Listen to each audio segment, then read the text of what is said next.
Is your dog blocking your ability to find love? Yes, pets can definitely up your game, almost pre-qualifying you because you're obviously a good person, right? You love dogs. They can also block you from getting into a deep and real relationship.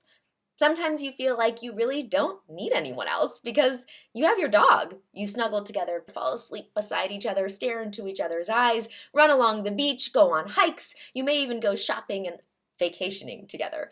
You tend to her and talk about her like he's your boyfriend or your child. And in many ways, he is your child. You love to tell stories about how sweet it was when he nuzzled into you when you were crying, how scary and then funny it was when he almost grabbed the rattlesnake on your hike, and how much fun you two had frolicking in the waves at the beach.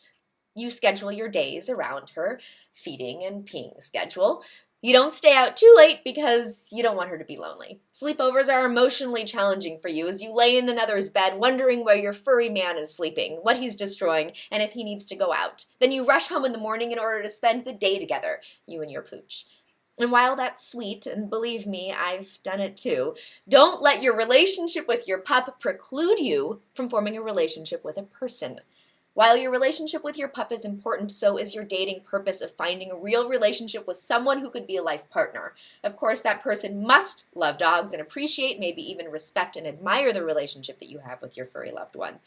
And soon your family will expand, and it won't be just the two of you anymore. It will be the three and maybe eventually four and five of you.